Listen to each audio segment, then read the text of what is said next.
Every year we do the summer road trip. It's been a family tradition for a few years now, but this year it was different. This year we had to travel and rush. We had to travel to see my uncle who was in pain and didn't have much time in hand. So I got a feeling about that and we immediately rushed to see him. It wasn't an easy journey, but we just gathered some courage. I made sure I recorded a few clips so that I could share with you all, as I've done always, just to share the road trip Toronto to Winnipeg. So we started from Toronto early in the morning around 4:30 and got the sunrise near Vaughan. It could be near Vaughan or Barrie. It's like 90 kilometers from Toronto. So we drove towards 401 North and on our way to Winnipeg. On the way, we saw, the landscapes, the country farms. It was all good. It was pleasing actually. And I was just chasing the sunrise as always I've been. And we opened some snack, made a stop at the on road. There is no other on road except the one past Barrie when you are crossing on 401 North. So if you are looking for a full-fledged food court kind of stuff, you should make a stop at that on road. Towards Quebec side, when you are traveling towards east, 401 east, you will find a lot of on roads. But here you will not find any of those. That kind of Canadian Tire, and you have all food court kind of stuff there. On this route, further towards 401 North, you will find a lot of small stores connected with a petrol gas station. You'll find a lot of small convenience stores where you can get food and drinks, and you can use their washrooms. Luckily, it was all clean, and it's COVID time, so everybody was scared about that. Hey guys, how are you? Welcome back to another video. Today we're going to Thunderback so we can see my mama. Winnipeg, not Thunderback. We are traveling to Winnipeg, Manitoba, which is like 2,100 kilometers away. Right? And I've been sleeping for 1 hour while driving. And the drive is really, really scenic. From Salt, Streamery to Thunder Bay. It's a beautiful drive. Lake Superior on the left and mountains on the right. We will show you. Yes, we will show you how it looks. So enjoy. Yeah, as we said, the drive from Salt Streamery towards Thunder Bay was so scenic. We had never imagined the trip to Winnipeg could be that interesting. Everybody was mentioning, earlier that Winnipeg's drive was boring. You get only trees on the side and, just a highway and nothing so amazing. But this was really fantastic. We just loved it. Mountains and then the serpentine roads, Lake Superior following you all the way till Thunder Bay. You will be surprised to see a lot of lakes and ponds and rivers on your way. So enjoy that. It's really beautiful. It's really Trans-Canada Highway. It's really worth traveling. Though the speed limit is only 90 kilometers per hour, and you should catch that. Another thing you want to notice that it's two-way road. So there is no other way. You just have to travel that way through the mountains, maintaining that two ways. You should be a good driver and make sure the weather is nice. So we drove on a sunny day. It was nice, beautiful day, and it was a good trip. A few places had constructions going on, but that was okay. It was not delaying us, and we had fun. I've always inspired by mountains and the nature, the beauty, and what the beautiful things Mother Nature has left for us to cherish. It is outstanding. I'm always in awe of these beautiful things we have got opportunity to visit, and this trip you will get reminded of that.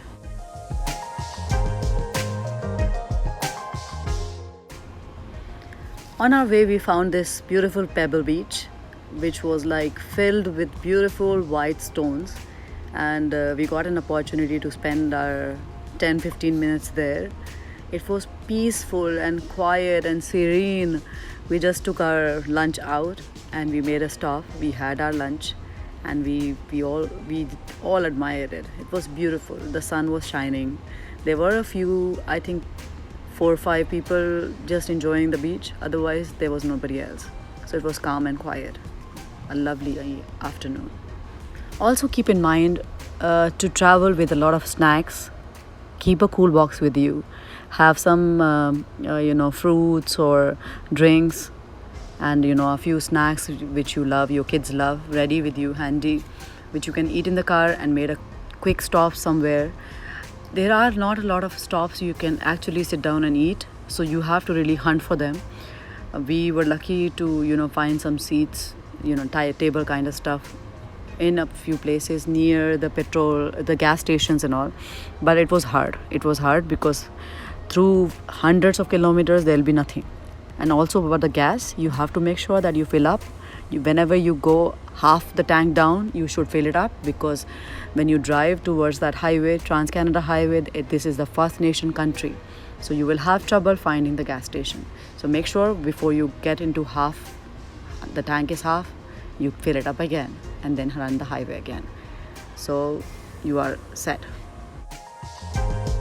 Through the road trip, I always enjoy looking at other people, other cars, where they're coming from, or looking at my surroundings. So I found this group of bikers, which I looked from far. They looked very interesting, and I was wondering. I saw a ponytail hanging, and I was like, there is a girl in that biking gang.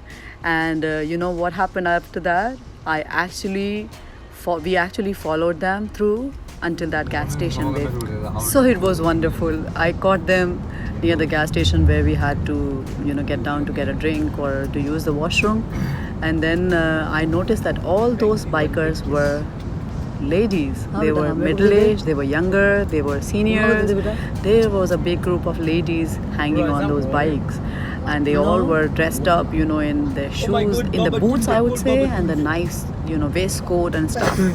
And they were also having the accessories from Harley Davidson. So it was a big gang, man. I loved it. I love to see ladies riding like that, so strong.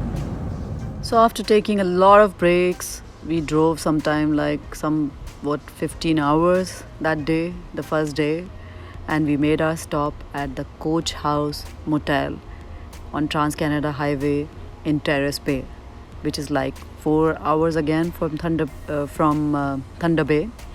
We wanted to do a little more, but kids were tired, and it was already 15 hours. We had left home around 4:20, and we were awake since 2:45. There was hardly any sleep we got.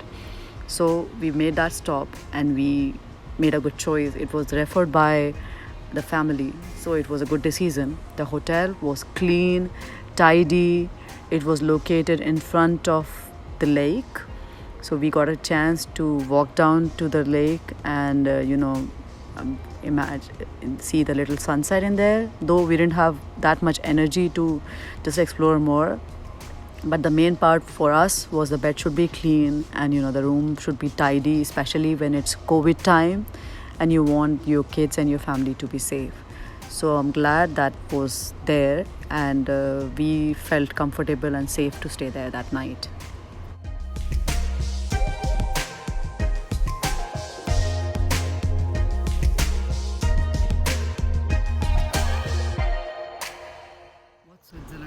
So this was the place I was talking about in front of the hotel.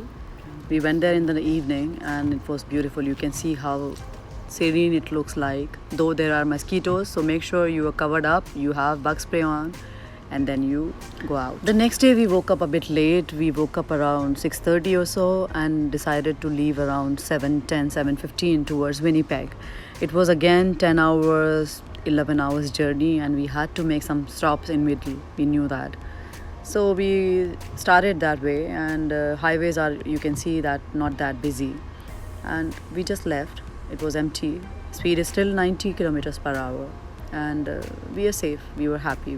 We were excited to see the family.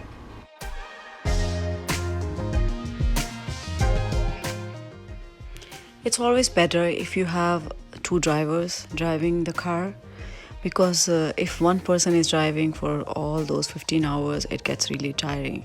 So for us, my husband was the one who really insisted that he should drive. I am not a very good driver in the highways right now, so I just kept quiet. I was just sitting in passenger seat. The problem was was that I couldn't sleep either, because if the passenger in the front sleeps, the driver also sleeps. So I had to be awake. Both of us were looking at the roads. I enjoyed watching the sceneries.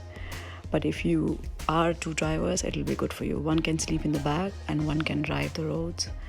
And later you can do vice versa. That's always recommended. So on the second day, after driving for another 11 hours, we reached Winnipeg to my auntie's house. We were there to meet my uncle, who was very sick. He had cancer for last 6-7 months and he had suffered a lot. All of us families, 4 families gathered together to see him. But unfortunately, we lost him. He had fought a lot, he was brave, but the destiny had something else for him. We lost him on 9th of July. It was pretty sad. I will miss him forever and he will stay in my memories. After we attended the funeral, I didn't want to stay there anymore, and we decided then after the next day we will just leave back to Toronto. So we left. After leaving Winnipeg, we again left early in the morning and drove on the same Trans-Canada highway. It was clear and there was no traffic. We kept stopping, took a few breaks. Hey everyone! So we just left Winnipeg and we're going back. Bro. But this time, butterfly! Talk. Yeah, there's a butterfly on their car. So my dad's picking them off and putting them down. And now we just stopped, and this time we're going to a different route to Winnie the Pooh. White Lake! No. Where? White River? Yeah, there is a Winnie the Pooh statue. And that statue, I think it's the birthplace of Winnie the Pooh, right? Yeah. Are you excited to go there? Yeah. So while we are standing here over the sunroof, let's enjoy the serenity. Winnie the Pooh. No, and what river is here? Which river is here? White. No, this one. Oh, this one I don't know. It's Lake Superior. Superior. Yay! Are you happy? Do you feel the breeze? Yeah, it's actually pretty So road trip, Toronto, Begin! Winnipeg. It has begun. Now it will end.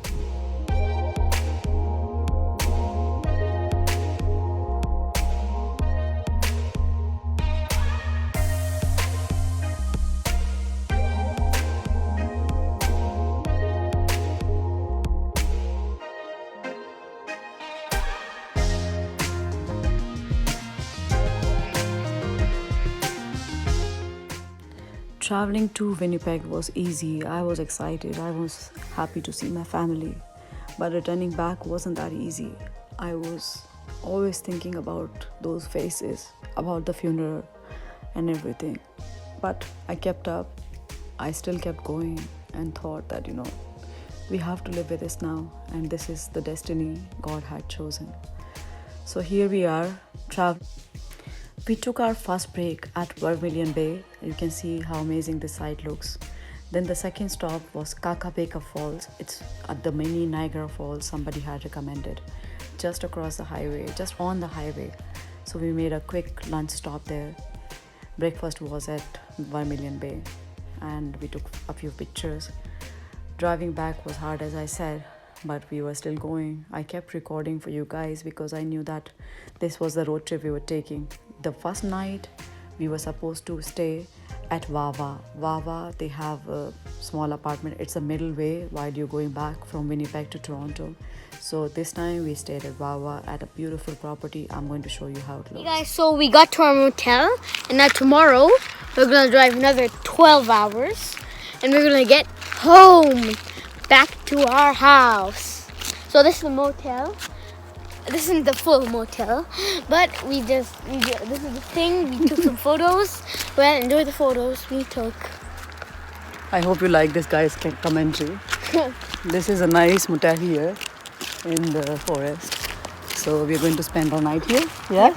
And tomorrow we drive again. So very tiring. We drove 15 hours. Took a lot of breaks. And finally here to rest for the night. Okay.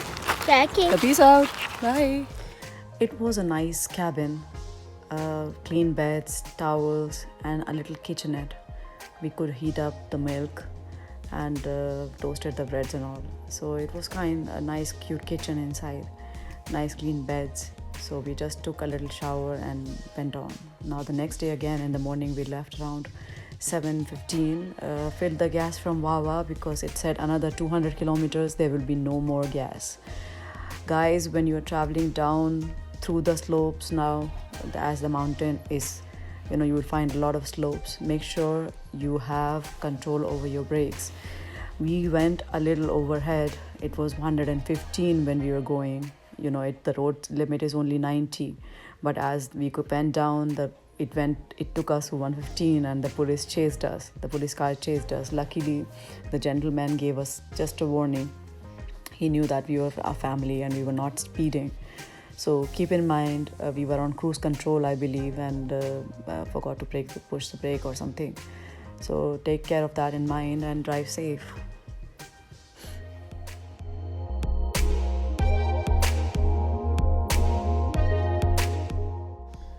So from Wawa to Thunder Bay, again, you will find a lot of this sightseeing. You will find the lake view, the mountains. It's beautiful. The lake is going towards Thunder Bay along your side, and you have mountains and lake chasing you as you drive. So it was wonderful. This is what kept me awake, though I was sleepy again the next morning. And now towards Thunder Bay, you will find the grasslands. It's a countryside. The lake will slowly move away. On our way back, we took another break for lunch somewhere in the middle, and then we thought of having our dinner at Parry Sound. Parry Sound is a beautiful cottage place near Toronto. It's just 2.5 hour drive. We had never visited, so we wanted to explore. Hey guys, so we are almost back to our home. So now we're in Parry Sound, and as you can see, this is a beautiful view.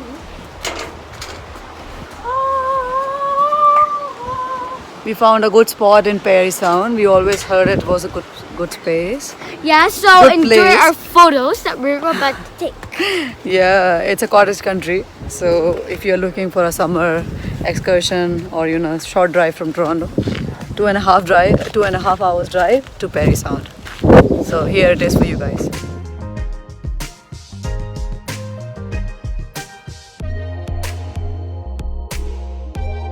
Okay guys, so we are 2.5 hours away from Toronto. Yeah. We took quite a few breaks. When we started today from Wawa, so we stayed yesterday night, as I told you, in Wawa overnight in a cabin. It was a good stay. And then we stopped in a few places. After that, we made a stop at Elliott Lake for lunch. There was a small picnic area. And now in Parry Sound. Wait, not Elliott Lake. And here. 2.5 hours away from home. So signing off. We'll come back again with another story. Yep. Another road trip. We're almost back to Toronto. But sadly, we have to sign off because we're going to get too tired when we get home. Yeah, Make so my we are already video. too tired. Now we get to get some sleep. Bye guys.